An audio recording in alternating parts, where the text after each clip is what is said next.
Please. Yeah, I'm Karen Pinhold, and I'm the president of the LLH, which is the national LGBT organization in Norway. And I've been asked to talk about marriage laws and same-sex couples recognition and the history of Norway.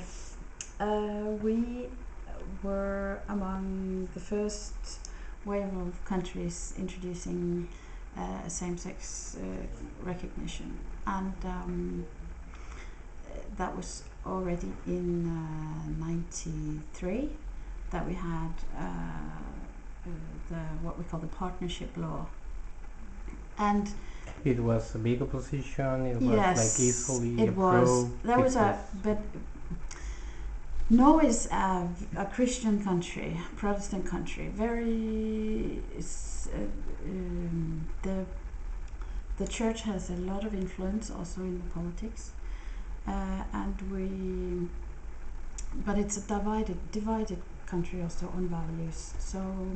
So yes, there are some of the major parties, the Labour Party among them, and mainly on the left side of politics, that were on our side, but even within those parties we had to have a long process of lobbying.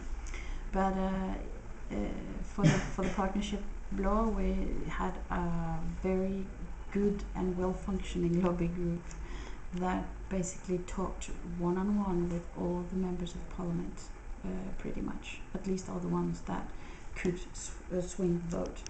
And that lobby process, which took time over years, was successful. And after like how long? I'm not sure how long they worked on it, a year or two.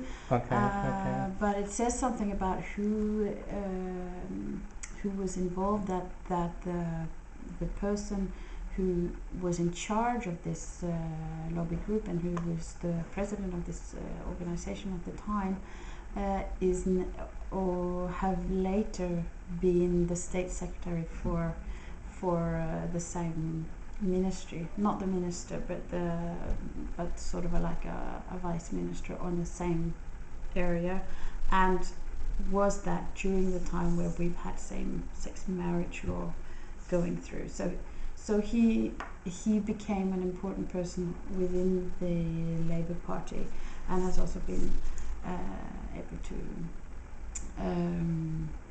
to push this issue even further. The difference between our partnership law from '93 and the new marriage law that came in, that entered into force in 2009, is the kids, the children. With the marriage law, we now have the right to adoption and the right to fertility treatments. And to me, as mom, that's quite important. Before that, you had. Before that, we had the rights to register as same-sex couples and have all the same legal rights as couples, as heterosexual couples, with regards to insurance and divorce, inheritance, etc. Yes. How do you manage as a movement or society to go from one point to the other? It took a while, and it was a strategic decision when we had the partnership registration law and the lobby process for that. It was a strategic decision then to not enter into the discussion about the children, because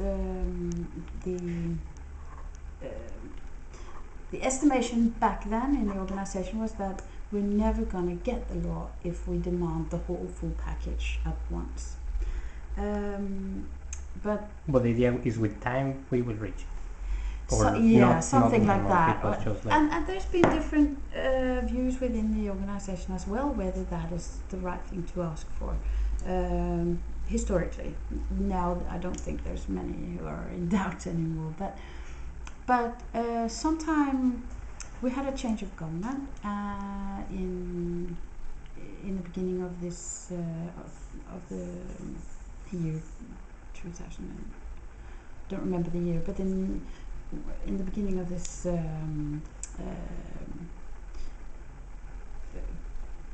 tioår, these last 10 years, and we've and I think that started people thinking that maybe this can be done, and some took the first step in the Socialist Left Party, it's called. There were some people who took an initiative to table a private proposal in the parliament, which did not go through.